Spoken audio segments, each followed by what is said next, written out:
ॐ अज्ञानतिमिरन्धस्य ज्ञानाञ्जनशलाकया चक्षुरुन्मिलितं येन तस्मै श्रीगुरुवे नमः। श्रीचैतन्यमनोभीष्टं स्थापितं येन भूतले स्वयं रूप कदा मह्यं ददाति स्वपदान्तिकं।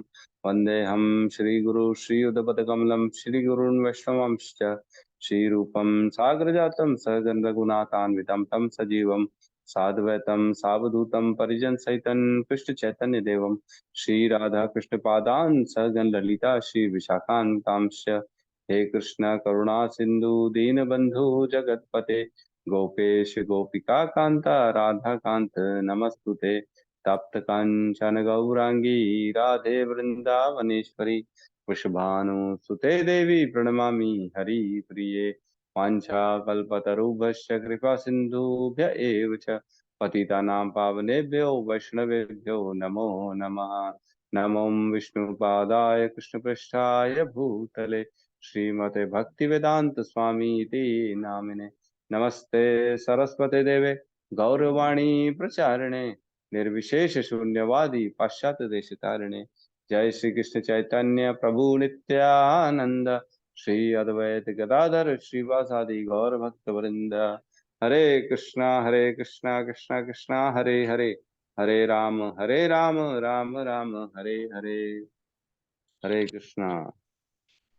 तो सबका स्वागत है आज की कक्षा में। और आज हमारे रोहित प्रभु नहीं दिख रहे हैं। सब ठीक तो है? हाँ नहीं प्रभु जी पूजा कर रहे हैं। अच्छा अच्छा अच्छा ठीक है। हरे कृष्ण प्रभु। हरे कृष्णा माता जी हरे। ठीक है। तो एक मैं कैंटो बोला हूँ गौतम प्रभु को। तीसरा कैंटो 31 अध्याय अध्याय नंबर 31 श्लोक क्रमांक 44 और 45 और 46 ये पढ़ेंगे जरा। जी प्रभु जी 41 पहले पढ़ रहा हूँ प्रभु जी। 41 नहीं 44 41 सॉरी 3.31.44 जी 44 श्लोक। इस प्रकार अपने सकाम कर्मों के अनुसार जीवात्मा को भौतिक मन तथा इंद्रियों से युक्त उपयुक्त शरीर प्राप्त होता है। जब उसके विशिष्ट कर्म का फल समाप्त हो जाता है तो इस अंत को मृत्यु कहते हैं, और जब कोई विशेष प्रकार का फल प्रारंभ होता है तो उस प्रारंभ को जन्म कहते हैं। देखो, जन्म और मृत्यु का अर्थ क्या है, किसको जन्म कहते हैं किसको मृत्यु कहते हैं, ये लिखा है 3.31.44 में कि जन्म क्या है मृत्यु क्या है। ठीक है। तो इसमें बता रहे हैं कि एक विशेष प्रकार के जब कर्मों का प्रारब्ध प्रारंभ होता है तो उन कर्मों के आधार पे विशेष इंद्रियां और शरीर दी जाती हैं। हरे कृष्णा प्रभु जी को प्रणाम। तो हम जो है ना प्रभु जी चर्चा कर रहे हैं तीसरे कैंटो के 31वें अध्याय के 44 नंबर श्लोक में, जिसमें जन्म और मृत्यु की डेफिनेशन लिखी हुई है। डेफिनेशन है ना, किसको कहते जन्म और किसको कहते मृत्यु। तो उसमें बता रहे हैं जब विशेष प्रकार के कर्मों का प्रारब्ध प्रारंभ होता है उसको जन्म कहते हैं, और उसके लिए एक विशेष प्रकार की कर्मों और प्रारब्धों के अनुसार ही विशेष इंद्रियां और शरीर दिया जाता है, उसको जन्म कहते हैं। और जब ये कर्मों का प्रारब्ध खत्म हो जाता है तब उसको मृत्यु कहते हैं, है ना। राइट गौतम प्रभु, है ना। पढ़िए आप एक बार जी इसी को प्रभु अनुवाद फिर से पढ़िए तो अब क्लियर और समझ में आएगा। जी। इस प्रकार अपने सकाम कर्मों के अनुसार जीवात्मा को भौतिक मन तथा इंद्रियों से युक्त उपयुक्त शरीर प्राप्त होता है। जब उसके विशिष्ट कर्म का फल समाप्त हो जाता है तो इस अंत को मृत्यु कहते हैं, और जब कोई विशेष प्रकार का फल प्रारंभ होता है तो उस प्रारंभ को जन्म कहते हैं। तो ये एक स्पेशल शरीर दिया जाता है कर्मों के आधार पे, है ना, सकाम कर्मों के आधार पर दिया जाता है इस प्रकार। वेरी गुड, किशोर प्रभु ने भेज दिया इसका अनुवाद। तो सकाम कर्मों का जब कोई हमारा प्रारब्ध चालू होता है तो उसको जन्म कहते हैं। यस, अगला श्लोक बताएंगे 45। प्रभु जी 45 में बस श्लोक दिया हुआ है। अनुवाद नहीं है, 46 पढ़ लो। जी 46। जब जब दृष्टि तंत्रिका के प्रभावित होने से आंखें रंग या रूप को देखने की शक्ति खो देती है तो चक्षु इंद्रिय मृत प्राय हो जाती है। जब आंख तथा दृष्टा जीव अपनी देखने की शक्ति खो देता है, इस प्रकार जब भौतिक शरीर जो वस्तुओं की अनुभूति का स्थल है अनुभव करना बंद कर देता है तो इसे मृत्यु कहते हैं। जब मनुष्य भौतिक शरीर को स्व मानने लगता है तो इसे जन्म कहते हैं। तो इसमें लिखा है, जब हमारी आंखों की देखने की तंत्रिका जो होती है ना, वो काम करना बंद कर देती है ना, रुगण पीड़ा के कारण आंखें रंग या रूप देखने की शक्ति खो देती हैं, तो दृष्टि की देखने की शक्ति समाप्त हो जाती है ना। तो उसको अंधा कहेंगे, है ना। उसी प्रकार जब भौतिक शरीर, वह स्थान, वहां वस्तुओं की धारणा होती है, तो मतलब जब शरीर देखना एहसास करना बंद कर देता है और जब शरीर की कैपेसिटी खत्म हो जाती है, तब उसको मृत्यु कहते हैं, है ना। मतलब जब आत्मा, एक्चुअल में हमने पढ़ा है, आत्मा का प्रॉपर्टी है चेतना। आत्मा रहेगी तो चेतना रहेगी, चेतना नहीं रहेगी तो शरीर में, इंद्रियों में, मन में, सब में शक्ति नहीं रहेगी, वो शरीर के माध्यम से काम नहीं कर पाएंगी। आत्मा ज्यों ही शरीर से निकली तो चेतना खत्म हो गई, और उस समय ये सब कुछ, शरीर का कोई अंग काम नहीं करेगा। जिस प्रकार आंख देखना बंद कर देती है ना, कई लोग अंधे हो जाते, नहीं देख पाते, वैसे ही हमारा शरीर भी बिना आत्मा के ऐसे ही हो जाता है, कुछ करने लायक नहीं रहता, जिसको मृत्यु कहते हैं, है ना। तो जन्म और मृत्यु के बीच का खेल चल रहा है पूरा।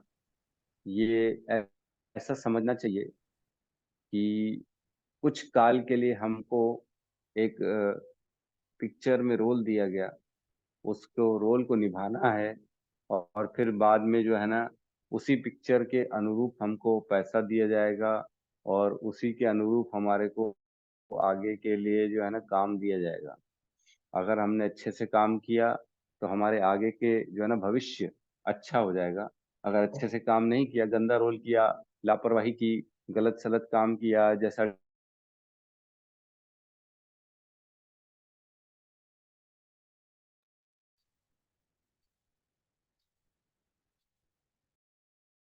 में डाल दिया जाएगा। ठीक, ठीक है। तो जन्म मृत्यु का डेफिनेशन भी दिया हुआ है भागवत।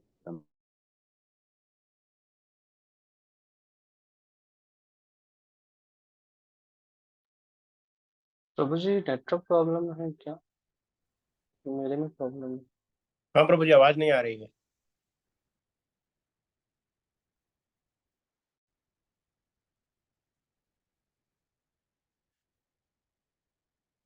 हरे कृष्णा। मेरे को भी बाहर निकाल दिया गया था, लेकिन फिर बुला लिया गया।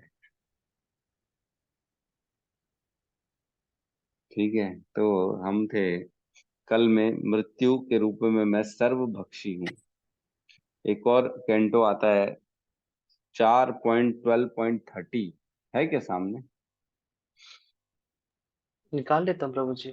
4 12.30। जी प्रभु जी निकाल लेता हूँ, 1 मिनट।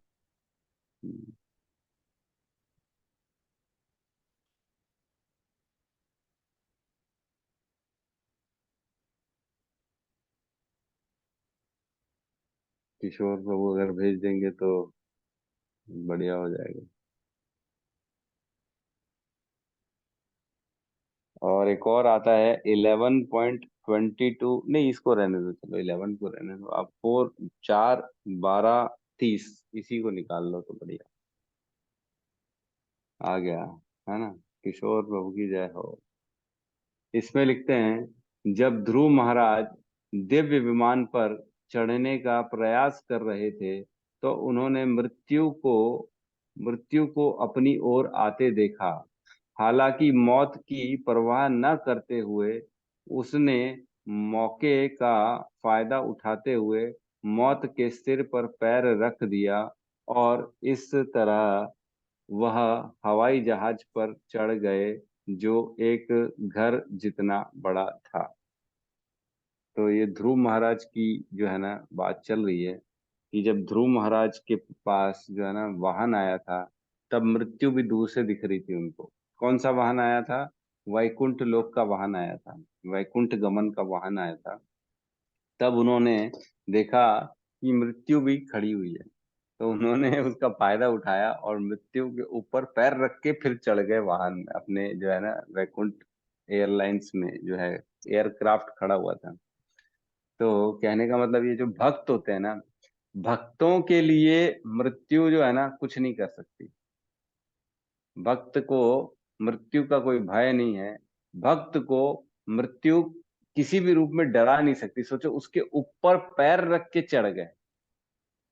और मृत्यु के कारण लोगों का ना मल मूत्र निकल जाता है, डर जाते हैं। मृत्यु आई, हाय हाय हाय हाय, मेरी मृत्यु आ गई, मैं अब कैसे करूंगा, सब छूट जाएगा मेरा, कोई भी कांटेक्ट नहीं रह जाएगा। सोचो, आज भी हम डरते हैं, अगर कहीं जाते तो मोबाइल ले जाओ यार, कम से कम पता तो पड़ता रहेगा कौन कैसा है, क्या है सकुशल है कि नहीं है, कोई तकलीफ तो नहीं हो रही है।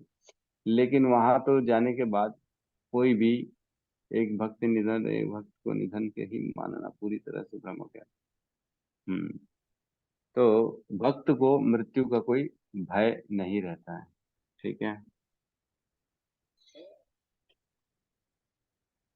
तो कल हमने पढ़ा 34, जिसमें कहते हैं मैं सर्वभक्षी मृत्यु हूँ और मैं ही आगे होने वालों को उत्पन्न करने वाला हूँ। शरीर देने वाले भी, शरीर नहीं, एक्चुअल में शरीर तो एक बार माता पिता के माध्यम से मिल भी जाता है। पूर्ण रूप से जो जीवन है, बोलना चाहिए जीवन देने वाले प्रभु हैं, उत्पन्न वही करते हैं हमारे को। ये तो माध्यम है, कोई ना कोई भगवान बताते ना, मैं किसी न किसी को माध्यम बना देता हूँ और उस माध्यम के हिसाब से आपका काम होता है, लेकिन करने वाले तो प्रभु हैं और कोई नहीं। स्त्रियों में मैं कीर्ति, श्री, वाक, स्मृति, मेघा, धृति तथा क्षमा हूँ। कल हमने इसको पढ़ा। ठीक है। आज हम 35 के श्लोक में प्रवेश करेंगे। ठीक है, तो सब साथ में दोहराएंगे। बृहत साम तथा सामनाम, बृहत् साम तथा सामनाम, गायत्री छंद समासहम, गायत्री छंदसाम अहम्, मासानां मार्गशीर्षो अहम, मासानां मार्गशीर्ष अहम्, ऋतूनां कुसुमाकर, ऋतूनां कुसुमाकर, बृहत साम तथा सामनाम, बृहत् साम तथा सामनाम, गायत्री छंद सामहम, गायत्री छंदसाम अहम्, मासानां मार्गशीर्षो अहम, मासानां मार्गशीर्ष अहम्, ऋतूनां कुसुमाकरः, ऋतूनां कुसुमाकर, बृहत साम तथा सामनाम, बृहत् साम तथा सामनाम, गायत्री छंद सामहम, गायत्री छंदसाम अहम्, मासानां मार्गशीर्षो अहम, मासानां मार्गशीर्ष अहम्, ऋतूनां कुसुमाकरः, ऋतूनां कुसुमारः। अनुवाद। मैं सामवेद के गीतों में बृहत साम हूँ और छंदों में गायत्री हूँ। समस्त महीनों में मैं मार्गशीर्ष अगहन तथा समस्त ऋतुओं में फूल खिलने वाली वसंत ऋतु हूँ। तो अब यहाँ पे बता रहे हैं भगवान कि मैं सामवेद के गीतों में बृहत साम हूँ। तो एक श्लोक अपन ने पढ़ा था 10.22, है ना। 10.22 में क्या भगवान कहते हैं, वेदा नाम साम वेदो अस्मि। सबसे पहले पहले बोलते हैं मैं वेदों में सामवेद हूँ। तो अब देखो, गहराई में भी चले जाते हैं भगवान। सामवेद तो बता दिए, 4 वेद है हम जानते हैं, अथर्ववेद, यजुर्वेद और जो है ना सामवेद और ऋग्वेद। इन सब में से भगवान कह रहे हैं मैं सामवेद हूँ। क्यों? क्योंकि सामवेद में एक ना बड़ा पोएटिक लैंग्वेज में एकदम ऐसा गीतों के माध्यम से सारी बातें कही गई हैं, उसमें उपासनाएं हैं, कीर्ति का गान है भगवान की। तो इस तरह से भगवान बता रहे हैं सामवेद मैं हूँ। अब बता रहे हैं यहाँ पे मैं सामवेद में भी गीतों में बृहत साम हूँ।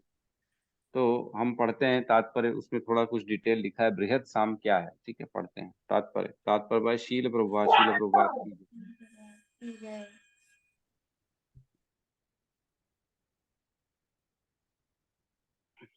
इसमें कहते हैं जैसे कि भगवान स्वयं बता चुके हैं वे समस्त वेदों में सामवेद हैं।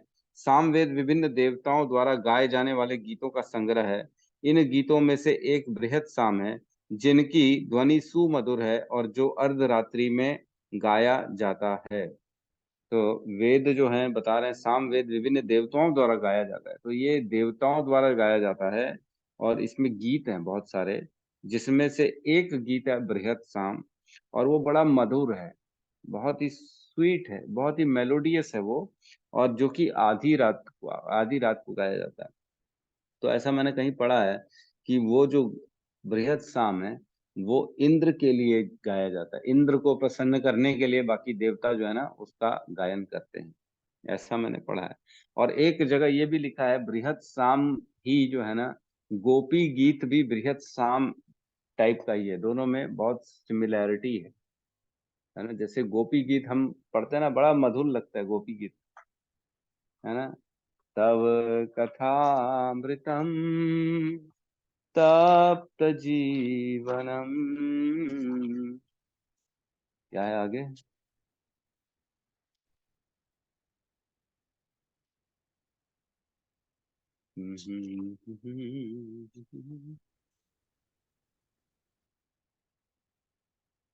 हाँ, तव कथामृतम तप्त जीवनम कविभिरीडितम कल्मषापहम् श्रवणमङ्गलम् श्रीमदातुतम् भुवि क्रीडन्ति ये भूरिदा जना। तो इतना प्यारा है, इसको सुनो तो ऐसा लगता है वाह कितनी मधुर चीज चल रही है। भले समझ में नहीं आया है ना, समझ में नहीं आया है, लेकिन फिर भी कितना स्वीट लगता है। जैसे आजकल के बच्चे अंग्रेजी गाने में एकदम झूमते झामते, उनको समझ में ही नहीं आता कि बोल क्या रहा है, कुछ कुछ भी बोल रहा है वो, गंदा गंदा बोल रहा है तो भी नाच रहे हैं, उनको समझ में नहीं आ रहा है। लेकिन उसमें जो है ना, आप ज्यादा देर नहीं कर सकते उसको, थोड़ी देर सुनोगे, एक आध घंटा सुनोगे तो ऐसा लगेगा बाप रे मेरा सर बज रहा है, अब यहाँ से निकलो, अब यहाँ से निकलो, शांति नहीं मिलेगी। लेकिन ये जो है ना, ये गोपी गीत को सुनने में ऐसा लगेगा चलते रहे, अनंत काल तक चलते रहे, इतना सुंदर, इतना मधुर, इतना शांति देने वाला ये गीत है। इसी प्रकार सेम जो है ना बृहत साम भी है, पूरा ऐसा ही है वो भी, कि आप सुनोगे तो इतना मधुर लगेगा, सुनते जाओ सुनते जाओ सुनते जाओ। तो उसमें खास तौर से इंद्र की प्रसन्नता के लिए उसको गाते हैं ये लोग, सारे के सारे देवता लोग, है ना। आगे कहते हैं और मैं छंदों में गायत्री हूँ। तो इसका जो है ना एक्चुअल में दो अर्थ निकाला गया है। पहले तात्पर्य पढ़ लेते हैं, फिर हम दोनों अर्थों को चर्चा करेंगे, ठीक है। संस्कृत में काव्य के निश्चित विधान है। इसमें लय तथा ताल बहुत सी आधुनिक कविता की तरह मनमाने नहीं होते। ऐसी नियमित काव्य में गायत्री मंत्र, जिसका जब केवल सुपात्र ब्राह्मणों द्वारा ही होता है, सबसे अधिक महत्वपूर्ण है। गायत्री मंत्र का उल्लेख श्रीमद् भागवत में भी हुआ है। चूंकि गायत्री मंत्र विशेषतः ईश्वर साक्षात्कार के ही निमित्त है, इसलिए यह परमेश्वर का स्वरूप है। यह मंत्र आध्यात्म में उन्नत लोगों के लिए है। जब इसका जप करने में उन्हें सफलता मिल जाती है, तो वे भगवान के दिव्य धाम में प्रविष्ट होते हैं। गायत्री मंत्र के जप के लिए मनुष्य को पहले सिद्ध पुरुष के या गुण या भौतिक प्रकृति के नियमों के अनुसार सात्विक गुण को प्राप्त करना होता है। वैदिक वैदिक सभ्यता में गायत्री मंत्र अत्यंत महत्वपूर्ण है और उसे ब्रह्म का नाद अवतार माना जाता है। ब्रह्मा इसके गुरु हैं और शिष्य परंपरा द्वारा यह उनसे आगे बढ़ता रहा। तो जो गायत्री मंत्र के बारे में बता रहे हैं, दो चीजें बता रहे हैं यहाँ पे, है ना। एक तो गायत्री मंत्र की चर्चा हो रही है कि गायत्री मंत्र जो होता है, हम जानते हैं ओम भूर्भुवः स्वः, वो वाला मंत्र है जिसमें चर्चा चलती है। वो बता रहे हैं कि वो ब्रह्मा जी से आया है, और वो जो होता है ना, ब्राह्मण के अलावा जैसे क्षत्रिय है, वैश्य है और शूद्र है, ये लोगों की जब ब्राह्मण दीक्षा होती है, जब द्विज बनते हैं ना, है ना, जन्म जायते शूद्रो वेद पठेत विप्र। और ऐसा एक है ना श्लोक जिसमें बताते हैं सब आदमी बचपन से पैदा होते हैं ना, तो जन्म जायते शूद्रो, सब शूद्र होते हैं, है ना। उसके बाद जो होता है ना, उसका संस्कार होते हैं, वेद पठेत बने विप्र, विप्र बनता है जब वेद पठ बनता है, वेद वेद का पठन पाठन करता है किसी के अंदर अंडर में रह के, तब वो विप्र बनता है। तो जब ब्राह्मण की दीक्षा होती है, मतलब आपने वेद पढ़े, वेद पढ़ लिए, अब आप जो है ना ब्राह्मण के बनने लायक हो गए, तो उसको विप्र द्विज कहा जाता है। द्विज, द्विज मतलब अब आप जो है ना एक शूद्र से अब ब्राह्मण भी हो गए, मतलब विप्र हो गए, डबल हो गए, दोनों हो गए। तो ट्रांसफर जो होता है उसको विप्र द्विज बोला जाता है, द्विज। तो दोनों वर्ण का द्विज, द्वज द्विज मतलब दोनों वर्ण वाले हो गए, एक तो ब्राह्मण भी हो गया और एक शूद्र से अब ब्राह्मण हो गया, ऐसा हो गया। तो उस समय ये मंत्र दिया जाता है गुरु के द्वारा अपने शिष्य को, जो ठीक ठाक, जो सही में उन्नति करने की इच्छा रखता है। जब दीक्षा होती है, ब्राह्मण दीक्षा, तब ये दिया जाता है। तो हमारे भी गुरु लोग, आचार्य लोग ना, समय समय पे, जैसे आप देखते होंगे तो हिज ग्रेस तमाल प्रभु को भी, वो ना बार बार ये करते, गायत्री करता हूँ मैं, गायत्री करने के 3 समय होते हैं, 3 संध्याओं में गायत्री किया जाता है। जब रात से सुबह होती है, फिर प्रॉपर दिन होता है, फिर शाम होती है। तो 3 समय ये लोग को करना रहता है। तो 5 मिनट लगता है, ये लोग कर लेते हैं, जो है ना, इसको बोला जाता है कि गायत्री करना। एक तो ये हो गया। उसमें कुछ इन लोगों के नियम होते हैं कि जब गायत्री मंत्र बोलना रहता है, तब आपकी जबान जो होती है ना, ऊपर के तालु का उससे टच नहीं होनी चाहिए, और एकदम शुद्ध होना चाहिए। किसी से ये लोग बात नहीं करेंगे उस समय, एकदम अपना उसी में ध्यान देंगे। ऐसा बहुत कुछ उसमें नियम होते हैं, इसलिए हमको वो सब चीज नहीं करनी चाहिए जब तक हमारे को गुरु द्वारा इसका जो है ना प्रमाण, या गुरु द्वारा प्रमाणिक तरीके से ये हमारे को नहीं बोला गया कि तुम कर सकते हो, तब तक हमको ये सब नहीं करना चाहिए। ठीक है।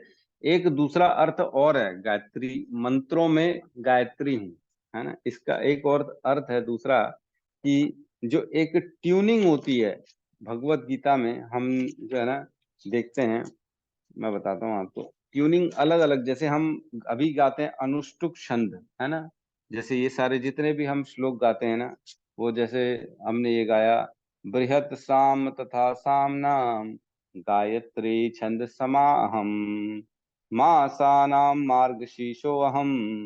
इस तरह से जो हम गा रहे हैं ना, प्रॉपर 8 8 8 8 8 8 में 4 पार्ट कर दिए, है ना, उसको बोला गया अनुष्टुप छंद। 8 में 8 8 8, इस प्रकार की 4 डिवीजन जब हो गए एक श्लोक के, इसमें प्रॉपर एक ही फ्लो में बहेगा, है ना, ऐसा नहीं है कि ऊपर नीचे होगा। इसीलिए कई जगह भगवान ने 8 करने के लिए उसको एक दो चीज एक्स्ट्रा भी बोल दी है, क्योंकि 8 8 8 8 होना चाहिए। तो इसको अनुष्टुप छंद बोला जाता है। ऐसे ही एक गायत्री छंद भी होता है ना, जिसमें 3 होते हैं। ये जैसे हम अभी श्लोक पढ़ रहे हैं 8 8 की 4 लाइन, तो उसमें 8 8 की 3 लाइन होती है, जो हम बोलते हैं ना ओम भूर्भुवः स्वः, वो वाला जो है ना एक्चुअल में गायत्री छंद है। वैसी छंद में जो है ना एक होता है उष्णिक छंद, जिसमें 8 पहली लाइन, दूसरी 8 और उसके बाद 12, ऐसी। फिर आता है एक बृहति छंद, है ना, बृहति छंद, इसमें आता है 9 वर्ड्स पहले उसमें लाइन में, फिर 9 फिर 9 फिर 9, ऐसा। फिर आता है पंक्ति छंद, इसमें आता है 10 10, 10 पहले, 10 दूसरे, 10 तीसरे, 10 चौथे, 10 पांचवे, 10 चौथे, हाँ ऐसा।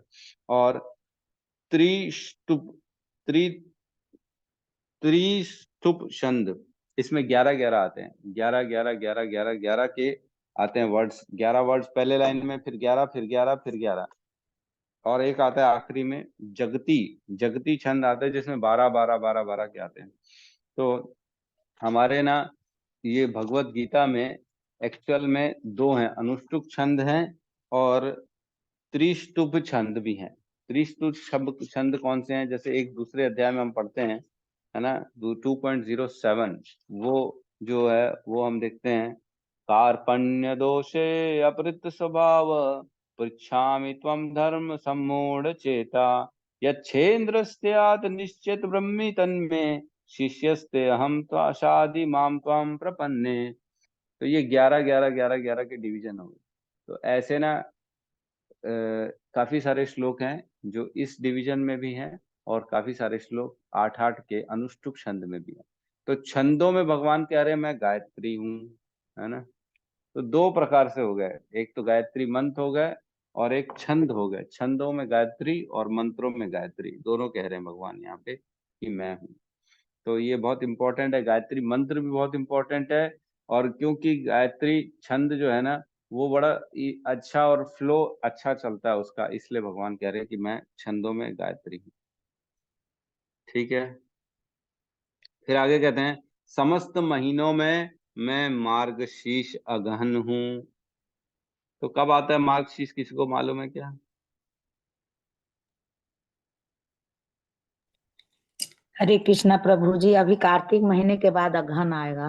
अरे बहुत बढ़िया माता जी, बहुत बढ़िया, बहुत बढ़िया। यस, काजल माता जी भी बताना चाह रही, बताइए। हाँ, हरे कृष्ण प्रभु जी, वही बताने वाली थी प्रभु जी कि मतलब कार्तिक माह के बाद अगहन माह आता है करके। अच्छा, कार्तिक के बाद तो ठीक है, अगहन जिसको मार्गशीर्ष कहते हैं। और बाकी 12 महीने कौन कौन से हैं, ये कौन बताएगा? हाँ। मैं बताऊं प्रभु जी? हाँ बताइए, बताइए, बिल्कुल बताइए। चैत्र, बैसाख, ज्येष्ठ, आषाढ़, श्रावण, भाद्रपद, आश्विन, कार्तिक, अगहन, पौष, माघ, फाल्गुन। बहुत सुंदर, बहुत सुंदर। माता जी के लिए तालियां एक बार। बहुत सुंदर, माता जी ने पूरे 12 महीने बताए जो हिंदू कैलेंडर के हिसाब से चालू होते हैं चैत्र से। चैत्र होता है मार्च अप्रैल में आता है, फिर उसके बाद आता है वैशाख अप्रैल मई, ज्येष्ठ आता है मई जून, आषाढ़ जून जुलाई, श्रावण जुलाई अगस्त, भाद्रपद अगस्त सितंबर, अश्विन सितंबर अक्टूबर, कार्तिक अक्टूबर नवंबर, मार्गशीर्ष नवंबर दिसंबर, पौष दिसंबर जनवरी, माघ जनवरी फरवरी और फाल्गुन फरवरी मार्च। इस तरह से 12 जो है हमारे कैलेंडरों में, हिंदू कैलेंडर में 12 महीने बटे हुए हैं, है ना। तो इसमें कह रहे हैं भगवान समस्त महीनों में मैं मार्गशीर्ष अगहन हूँ। तो अगहन क्यों कह रहे हैं? क्योंकि इस महीने में कहते हैं कि सारे साल भर का जो अन्न होता है ना, जो धान की कटाई होती है और धान जो मेन पक जाता है, वो इसी महीने में काटा जाता है। तो इस महीने में सारे साल का अन्न का कोटा इंसान के पास आता है। ठीक है, इसलिए यहाँ कह रहे हैं भगवान मैं महीनों में मार्गशीर्ष हूँ, क्योंकि तुम इसमें पूरे साल भर का अन्न का कोटा काट के अपने पास जमा कर लो। भंडारण हो जाता है इस महीने, काटेंगे उसको, प्रोसेस करेंगे और इसका स्टोरेज कर देंगे कि साल भर हमारे को ये खाना है। ठीक है, तो पढ़ते हैं इसमें तात्पर्य में क्या लिखा है। माघों में मासों में अगहन मार्गशीर्ष मास सर्वोत्तम माना जाता है, क्योंकि भारत में इस मास में खेतों में अन्न एकत्र किया जाता है और लोग अत्यंत प्रसन्न रहते हैं। निस्संदेह वसंत ऐसी ऋतु है जिसका विश्व भर में सम्मान होता है, क्योंकि यहाँ यह न तो बहुत गर्म रहती है न सर्द, और इसमें वृक्ष में फूल आते हैं। वसंत में कृष्ण की लीलाओं से संबंधित अनेक उत्सव भी मनाए जाते हैं, अतः इसे समस्त ऋतुओं में से सर्वाधिक उल्लास पूर्वक माना जाता है और यह भगवान कृष्ण का प्रतिनिधि है। तो लास्ट चीज भी कह रहे हैं, वसंत ऋतु, ऋतुओं में वसंत मतलब इंग्लिश में जिसको स्प्रिंग सीजन बोलते हैं ना, स्प्रिंग। स्प्रिंग बड़ा अच्छा लगता है क्योंकि उसमें ना ही गर्मी रहती है ना ठंड रहती है, बहुत ही अच्छी हवाएं चलती हैं, जो कि जो जनरली फरवरी मार्च के आसपास आता है ना, राइट? फरवरी मार्च मानते हैं क्या वसंत ऋतु? प्रभु जी फाल्गुन महीने से शुरू हो जाता है। हाँ, वही फरवरी मार्च के आसपास इसको जी। मानते हैं। और इसमें बहुत से त्योहार आते हैं, जैसे होली आती है हमारी, वसंत क्या बोलते हैं, वसंत पंचमी बोलते हैं, एक वो आता है, और जी भी प्रभु काफी जी। सारे।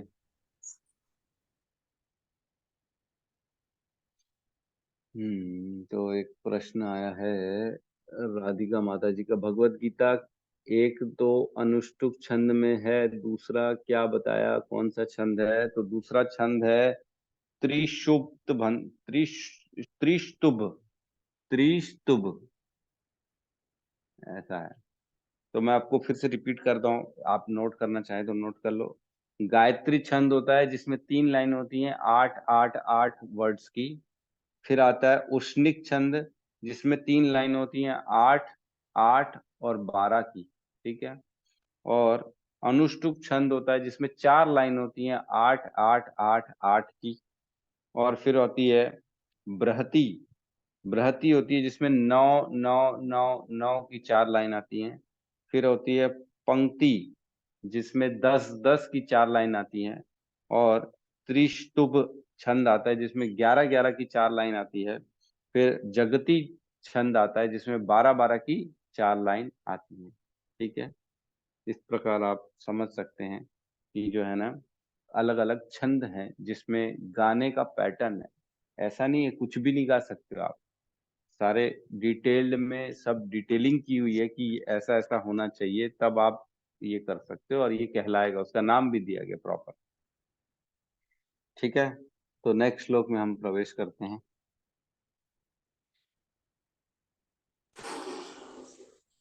श्लोक क्रमांक 36, इसमें कहते हैं द्यूतम छलयतामस्मि द्यूतं द्यूतं चलयतामस्मि अस्मि तेजस्विनामहम् तेजस्विनामहम् जयोऽस्मि व्यवसायस्मि जयोऽस्मि व्यवसाय अस्मि सत्वं सत्ववतामहम् सत्त्ववतामहम् द्यूतं छलयतामस्मि द्यूतं छलयताम् अस्मि तेजस्विनामहम् तेजस्विनामहम् जयोऽस्मि व्यवसायोऽस्मि जयोऽस्मि व्यवसाय अस्मि सत्वं सत्ववतामहम् सत्त्वं सत्त्ववतामहम् द्यूतं छलयतामस्मि द्यूतं छलयतामस्मि तेजस्विनामहम् तेजस्विनामहम् जयोऽस्मि व्यवसायोऽस्मि जयोऽस्मि व्यवसाय अस्मि सत्वं सत्ववतामहम् सत्त्वं सत्त्ववतामहम्। अनुवाद, मैं छलियों में जुआ हूँ और तेजस्वियों में तेज हूँ। मैं विजय हूँ, साहस हूँ और बलवानों का बल मैं हूँ, है ना। तो सबसे इम्पोर्टेंट कह रहे हैं भगवान, मैं छलियों में जुआ हूँ। तो जुआ जो है ना, एक्चुअल में देखो, जुआ को ना बहुत इम्पोर्टेंट लेना चाहिए, क्योंकि भगवान बता रहे हैं यहाँ पे छल करने वाला जुआ है। हमने देखा युधिष्ठिर, पांडवों को तकलीफ जुआ खेलने के कारण ही आई, है ना। कई लोगों का प्रश्न होता है, प्रभु जी युधिष्ठिर तो धर्मराज थे, वो तो धर्म के पुत्र थे, धर्म के हिसाब से पूरा जीवन जिया उन्होंने, तो उन्होंने द्यूत क्यों खेला? जुआ जब नहीं खेलना चाहिए तो क्यों खेला है? कौन बताना चाहेगा इसका आंसर?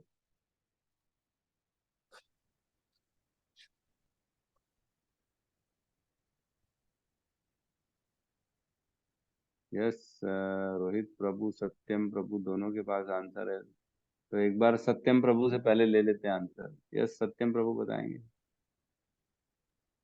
प्रभु जी कंफर्म नहीं, ट्राई करके देखता हूँ। मुझे ऐसा लगता है प्रभु जी की जो पुरानी परंपरा चली आ रही थी उसको वो चेंज नहीं करना चाह रहे थे। मतलब जैसे कहते हैं ना कि मतलब समय जैसे चेंज हो रहा है तो परंपरा भी चेंज होती रहनी चाहिए, तो वो पुरानी परंपरा के अकॉर्डिंग जो धर्म है वो उसी को मान रहा था केवल, इसीलिए वो फंस गए थे एक तरह से। अ, जैसे जैसे मतलब नई परंपरा आ रही थी और कुछ गलत हो रहा था तो उसके हिसाब से चेंज होना चाहिए। ठीक है। यस रोहित प्रभु बताएंगे। हरे कृष्ण प्रभु जी। प्रभु जी जैसे क्षत्रियों को क्या है ना, जैसे कोई युद्ध के लिए ललकारते हैं और कोई भी चीज के लिए चैलेंज करते हैं ना, तो उसे एक्सेप्ट करना पड़ता है। जैसे जो जुआ के लिए भी ललकारा गया, उनको जुआ के लिए बोला गया तो वो मना नहीं कर सकता था। ये हरिजन हम्म, मैंने कहीं सुना था ऐसा। क्षत्रिय को, हाँ एक तो ये भी कारण है और दूसरा कारण ये है जो शायद नहीं मालूम, क्योंकि महाराज जो थे, राजा दुर्योधन के पिताजी जो थे, क्या नाम था उनका? दशरथ नहीं, सॉरी, धृतराष्ट्र। धृतराष्ट्र। धृतराष्ट्र ने स्पेशली इनको बुलाया था, युधिष्ठिर आपको मैं आमंत्रण दे रहा हूं कि आपको आना पड़ेगा और युद्ध खेलना पड़ेगा दुर्योधन के साथ, ऐसा इन्होंने भेजा था। तो इसलिए वो, क्योंकि धर्मराज थे, इसलिए उन्होंने अपने चाचा जो कि पिता समान थे उनका आदेश समझ के इसको स्वीकार किया और इसको किया, खेलना गया। तो दोनों कारण बताए जाते हैं अलग अलग जगहों में कि क्षत्रिय थे और एक ये थे, दोनों दोनों कारण हैं। तो इसलिए वो, उनको मालूम था, उनको पहले से ही मालूम था कि मैं हारने वाला हूँ और द्यूत खेलूंगा, मेरा जाएगा, मैं पीछे भी नहीं हट सकता हूँ मजबूरी में, क्योंकि मेरे पिता समान चाचा ने मेरे को बोला है, इसलिए मैं खेलूंगा। उनको मालूम था पहले से कि मैं हारने वाला हूँ। अब फिर लोग बोलेंगे जब मालूम था तो क्यों खेला, क्यों घरवाली लगाई, क्यों ये किया, भाइयों को लगाया, तो ये सब जो है लीलाएं चलती रहती हैं। तो यहाँ कह रहे हैं मैं छलियों में जुआ हूँ। जुआ सबसे खतरनाक है, इसलिए हमारे इस्कॉन में भी जुआ 4 नियम के अंदर आती है कि 4 जो रूल्स होते हैं उसमें no meat eating, no gambling, no illicit sex और नो इंटॉक्सिकेशन। ये 4 नियम अगर आप फॉलो नहीं कर रहे हो तो मतलब आप इस्कॉन में नहीं हो, है ना। इस्कॉन में हो मतलब आपको ये 4 नियम तो फॉलो करने ही पड़ेंगे। तो लोग बोलते हैं कई बार, प्रभु जी हम पैसे वाली तो नहीं खेलते हैं, हम ऐसे ही खेल रहे, चिल्लर 2-5 रुपए लगाते हैं, वो तो टाइम पास के लिए खेलते हैं, तो क्या ऐसे खेल सकते हैं? नहीं, नहीं खेल सकते, बिल्कुल नहीं खेल सकते। तो कई लोग कहते हैं प्रभु जी मैं शेयर्स में करता हूँ थोड़ा थोड़ा काम, उसमें पैसे आ जाते, कमाई हो जाती है, तो क्या वो कर सकते हैं? वो भी नहीं कर सकते। तो कई लोग कहते हैं प्रभु जी मेरे शेयर्स का ही काम है, मैं तो शेयर का ही धंधा करता हूँ, तो ये कर सकते हैं क्या? तो नहीं, ये भी नहीं कर सकते। जिसमें भी उतार चढ़ाव और हृदय आपका जो है ना बड़ा, जो है शॉर्टकट में पैसा आना और ये सारी चीजें होती हैं, जिसमें द्यूत एक्चुअल में ये सब गैम्बलिंग का पार्ट ही है, जो है बस लगा दिए फिर देखते रह रहे हैं, रेट बढ़ रहा है, ये हो रहा है, वो हो रहा है, तो ये सब जो है ना द्यूत में आता है। तो यहाँ पे कह रहे हैं भगवान छलियों में मैं जुआ हूँ। तो कई लोग कहते हैं कि भगवान तो जुआ है तो हम क्यों ना खेले। यहाँ तो लिखा है ना भगवान छलियों में मैं जुआ हूँ, तो मैं क्यों ना खेलूं, मैं तो भगवान का ही फॉलो कर रहा हूँ, बोले उन्हीं को ही खेल रहा हूँ, उन्हीं के साथ हूँ। तो जुआ खेलता हूँ तो मेरे को ऐसा लगता है मैं भगवान के साथ हूँ, क्योंकि भगवान जुआ है। ऐसा नहीं है, वो छल कर रहे हैं, उसमें छलिया है, वो एक्चुअल में वो जो है ना, जो उनका स्वरूप है वो स्वरूप में नहीं है, वो छलिया के स्वरूप में है। तो छलिया जो रहता है वो कभी भी अपना स्वरूप आपको नहीं बताता है, आपके साथ जो है ना वो हमेशा मतलब धोखा और इस तरह का व्यवहार करता है छलिया, वो आपके सामने कभी भी सच नहीं रखेगा, तो इसलिए हमको उसको फॉलो नहीं करना है ना। तो जुआ है भगवान यहाँ पे, ठीक है। और कहते हैं तेजस्वियों में तेज हूँ। तो यहाँ जो बात चल रही तेजस्वियों की, वो चल रही है जो स्मार्टनेस बोलते हैं ना, किसी में क्या बंदा है यार, क्या इंप्रेशन है, क्या प्रभाव डालता है, वो आता है तो क्या बातें हैं उसकी, है ना, क्या पर्सनैलिटी है, बहुत बढ़िया, बहुत बढ़िया, बहुत प्रभावित हो जाते हैं लोग किसी से, तो उसको कहते हैं यहाँ पे तेज, है ना। बहुत बहुत से लोगों में ये गुण पाया जाता है। और ये जो है ना थोड़ा सा भगवान भगवान के पास तो ये अनंत कोटि मतलब पूर्ण रूप में है ये वाला गुण, लेकिन थोड़ा सा गुण अगर किसी में आ जाता है ना तो हम उसको बड़ा तेजस्वी समझते हैं। बड़ा स्मार्ट समझते हैं। प्रभु जी कितना बढ़िया जवाब दे देता है, फटाफट आंसर दे देता है। प्रभु जी बहुत एक्टिव है, ये है वो है, तो वो तेजस्वी है, तेज कहलाते। तो एक 7.10 वाले श्लोक में भी आया है ये, क्या कहते हैं, बीजम माम सर्वभूतानाम वृद्धिपात सनातनम बुद्धि बुद्धिमताम अस्मि तेज तेजस्वी नाम अहम। है ना, भगवान 7वें अध्याय में भी कुछ विभूतियां बताई हैं, अपने ऐश्वर्य बताए हैं, उसमें बताते हैं कि बीजम माम सर्वभूतानाम वृद्धिपात सनातन बुद्धि बुद्धिमताम अस्मि तेज तेजस्वी नाम अहम। मैं ही लोगों की बुद्धि हूँ, जो बुद्धिमान व्यक्ति हैं उनके अंदर की जो बुद्धि है वो मैं हूँ, और जो तेज है, तेजस्वियों में जो तेज है वो मैं हूँ। है ना, यहाँ बता रहे हैं, तो उसी को रिपीट कर रहे हैं यहाँ पे। और कह रहे हैं मैं विजय हूँ। सोचो, विजय है भगवान, जितने समय भी थे यहाँ पे कभी भी पराजित नहीं हुए। है ना, 127 साल की लीलाएं करके गए, कुछ 125 बोलते हैं, कुछ 127 बोलते हैं। तो इतने समय उन्होंने लीलाएं की थी, लेकिन एक बार भी उन्होंने जीवन में फेल को नहीं देखा। है ना, फेलियर नहीं देखा, जबकि उन्होंने 17 बार रण भी जोड़ दिया है, भाग खड़े हुए युद्ध के बीच से। है ना, जरासंध के साथ युद्ध हो रहा था, बार बार जरासंध आ रहा था, और 17 बार भागे थे वो। भागे थे मतलब नहीं, एक बार भागे थे, 17 बार तो उनके जो है ना साथियों को मार दिया था, फिर बोलते थे जाओ दूसरे इकट्ठे करके लाओ। फिर 17वीं बार जब आए तो भगवान रण छोड़ दिए, क्योंकि इस बार जो है ना उसने ब्राह्मणों का आशीर्वाद लेके आए थे, वैष्णवों का आशीर्वाद लेके आए थे कि विजयी भव। अब उसको भगवान काट भी नहीं सकते, क्योंकि भगवान कहते हैं ना अहम भक्ता पराधीन हूँ, मैं भक्त का पराधीन हूँ, उनकी बात नहीं काट सकता हूँ। तो भग विजयी भव के लिए अब कैसे करें, तो भग गए भगवान, रण ही छोड़ के भग गए, न लड़ाई करूंगा न वो काम होगा, आशीर्वाद कहीं विफल नहीं होगा उनका, तो हरे भग गए थे। कृष्ण प्रभु तो भी जी। सॉरी माता प्रभु जी, जी। हरे कृष्ण प्रभु जी, बोलते वो जरासंध भगवान के मामा भी था ना, तो मामियों को देखने वाला कोई नहीं करके इसलिए भी भगवान ने उस भला किया, शायद ऐसा सुना। नहीं नहीं ऐसा कुछ नहीं। तो शिशुपाल भी तो उनका मौसी का बेटा था, हाँ, मौसी का ही तो बेटा था शिशुपाल, उसका भी तो जी वध कर प्रभु दिया उन्होंने। जी। तब क्यों नहीं सोचा मौसी को कौन देखेगा, ये सब नहीं है, ये गलत है आपके पास नॉलेज है ना। मेन वही है, उनके पास पंडितों ब्राह्मणों का आशीर्वाद लेके आए थे जरासंध, इसलिए उनको भागना पड़ा। मेन यही कारण है, और कोई कारण नहीं। ठीक है, तो भगवान कहते हैं मैं विजय हूँ। है ना, फाइनल जो जीत होती है वो भगवान है ना। और कहते हैं मैं साहस हूँ और बलवानों का बल भी मैं ही हूँ। तो छल से मेरे को याद आ रहा है, भगवान ने वामन देव के रूप में छल किया बलि के साथ। है ना, और किसको कौन कौन सी लीलाएं याद आ रही जब छल किया था भगवान ने? प्रभु जी मोहने। मोहनी रूप में छल किया, राइट, एकदम सही कहा। अमृत का जो है ना छल से उठा लिया असुरों को, मोहनी रूप दिखा के, बिल्कुल सही। और प्रभु जो भस्मासुर को भी शंकर जी को जो वरदान दिया था, शंकर जी ने वरदान दिया था हाँ भस्मासुर को, तो भी शायद कोई रूप धारण किया था भगवान हाँ, ने। साधु वेश में आए थे, वो बोले उसको कुछ आता नहीं है, शिव की शक्तियां कमजोर हो गई है, अब उसके पास शक्ति बची नहीं है। अरे कुछ नहीं होगा, वो तो बेवकूफ बना रहे, थोड़ा सा ऐसा रख के देख ले, बोले कुछ नहीं होगा। तो रख के देखा तो भस्म कर दिए। ठीक है। प्रभु जी काले वन के साथ छल पूर्वक उनको अ, मरवा दिए नेत्र अग्नि से। हाँ, जो गुफा में घुस गए थे, ठीक ठीक ठीक ठीक कह रहे हैं, छल जी से सोने की एक्टिंग कर दिए और उसको जो है ना कालेवन को भस्म करवा दिए। मुचकुंद, मुचकुंद राजा मुचकुंद से करवा दिया उन्होंने। है ना, ठीक जी ठीक। प्रभु जी, राजा मांधाता के पुत्र थे वो। जी हाँ, राइट राइट।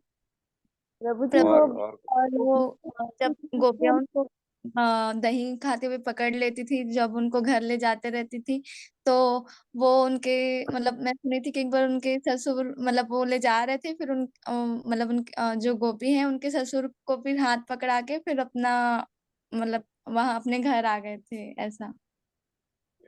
हाँ, तो अपने आप को हटा के किसी और का हाथ पकड़ा दिए थे, ऐसा जी चोरी जी खुद की थी तो उन्होंने दूसरों को पकड़ा दिया। ठीक कह रही। गुरुजी ये तो दंडवत लीला प्रणाम। थी, इसमें इसमें छल नहीं था एक्चुअल में, ये लीला थी। छल वाली लीला बताओ, कोई छल किया जिसने। गुरुजी यस, दंडवत प्रणाम। नाम लो। द्रौपदी, माता द्रौपदी को चीरहरण से रक्षा किया था।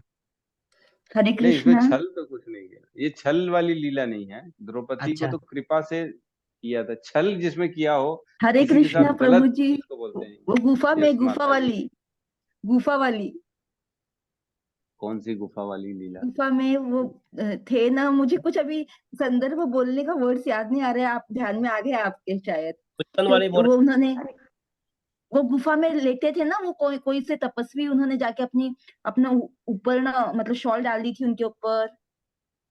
वही तो मतलब बताया ना, काल्यवन वाली तो, स्टेज काल्य वाली। तब उनको वो भी बोला गया ना, रणछोड़ दास, तब बोला गया था शायद। और हरे कृष्णा क्या? प्रभु जी, दंडवत जी प्रणाम। माता जी। प्रभु जी जी, जो भीष्म पितामह ने पांडवों को मारने का ये लिया था प्रण, तो द्रौपदी को ले जाके आशीर्वाद दिलाया। हाँ, वो भी एक हाँ। तरह से चल है। मैं बोलने वाली थी, माता जी ने बोला थैंक यू माता जी, धन्यवाद। हाँ, यस सत्यम प्रभु, पूनम माता जी दोनों बताना चाह रहे हैं। बताइए, सत्यम प्रभु पहले बताइए। क्या नाम है, अर्जुन प्रभु जी और अश्वत्थामा जो अश्वत्थामा में जो छल कहाँ किया? मतलब जैसे छल तो नहीं हुआ था, लेकिन जैसे हाथी की जगह पे मनुष्य, मतलब उनके। हाँ, वो ठीक है, युधिष्ठिर से कहला दिया था कि जो है ना, कुंजरोवा अश्वत्थामा मारा गया, नरोवा कुंजरोवा, नर नहीं था वो तो हाथी था, ऐसा था। वो एक छल था, ठीक कह रहे हो, जिसमें द्रोणाचार्य को मारा गया था एक्चुअल में, है ना। द्रोणाचार्य को मारने के लिए छल किया था। सही सही कहा। यस, पूनम माता जी बताइए। हरे कृष्ण प्रभु जी। प्रभु जी, जब जी गोपियों माता के जी। साथ नाच कर रहे थे भगवान, तो भगवान छल करके मतलब गायब हो गए थे। तो गोपी लोग नहीं बोलते उसको गोपी गीत में छलिया ऐसे?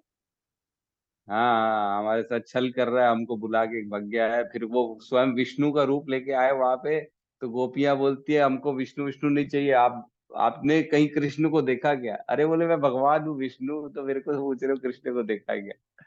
तो ये भी ठीक है इसमें, लेकिन ठीक है, ये लीला है। छल मेरे को नहीं लगता इसमें छल है कहीं पे, हो सकता है छल भी हो। ठीक है, यस मानसी माता जी बताएंगे।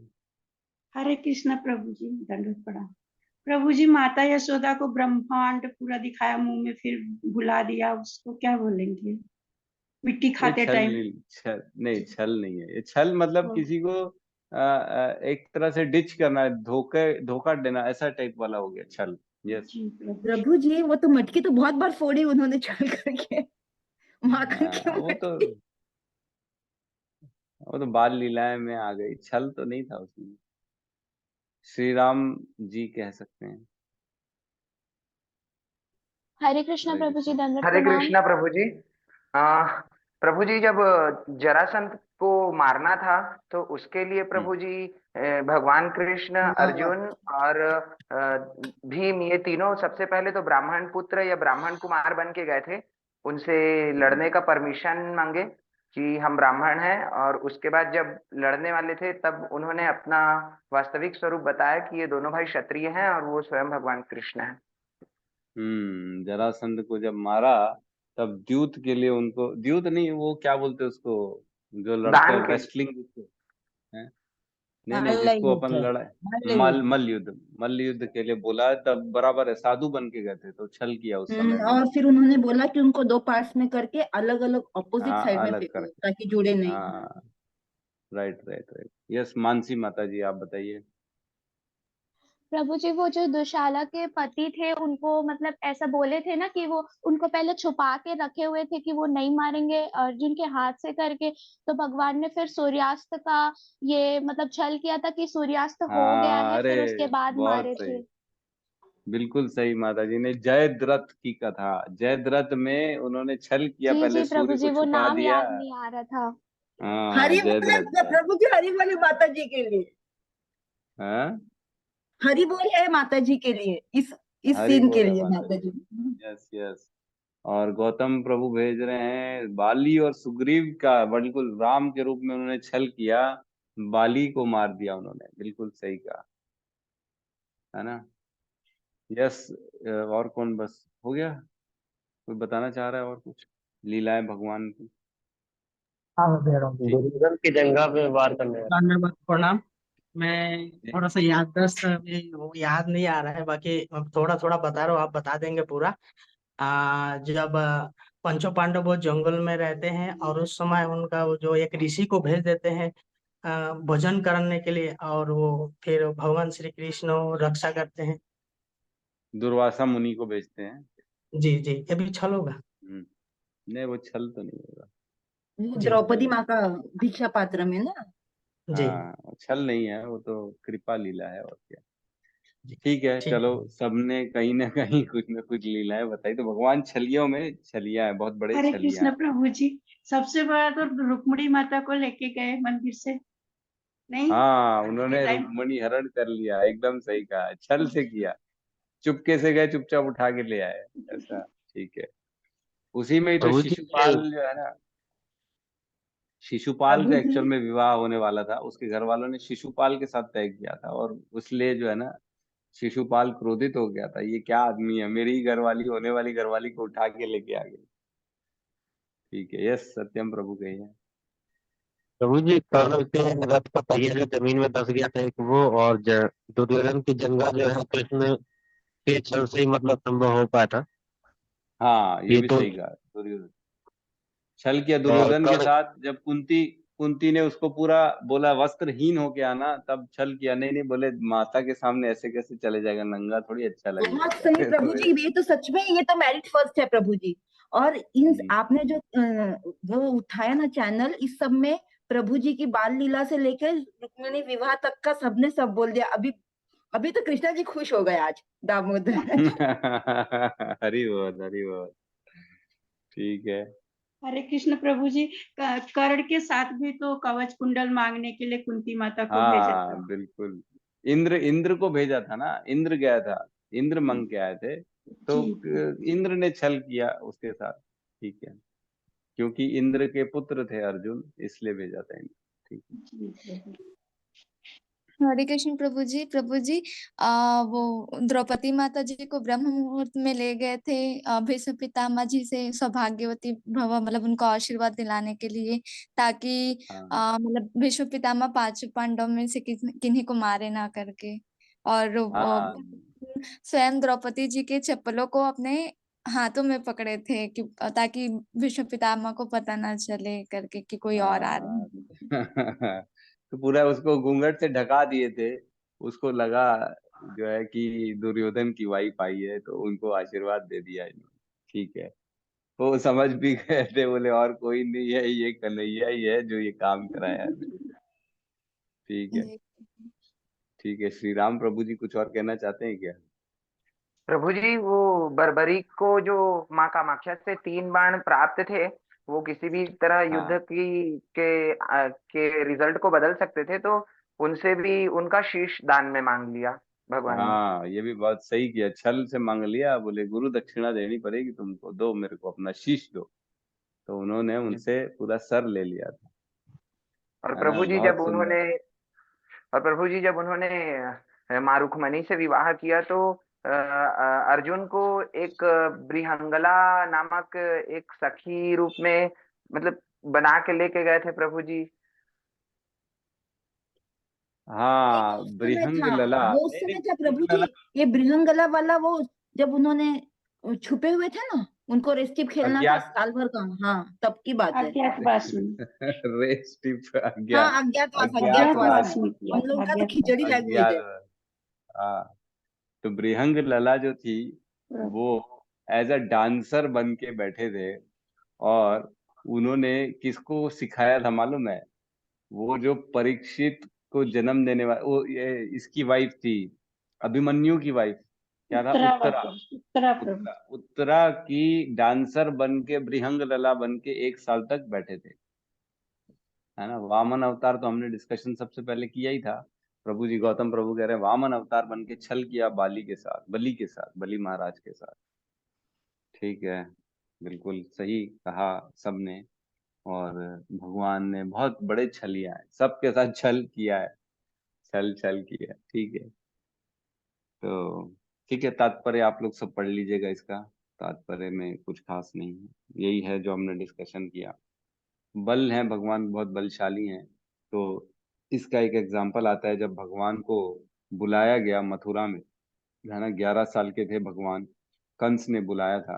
कंस ने उनको मारने का प्लान बनाया था, और बड़े बड़े दो एकदम ऐसा 10-10 फुट के आदमी थे, चाणूर और मुष्टिर, है ना, उनके साथ उनका युद्ध करा दिया, बलराम का और कृष्ण का, जबकि दोनों कोमल अवस्था के थे, 11 साल के 12 साल के ऐसे थे।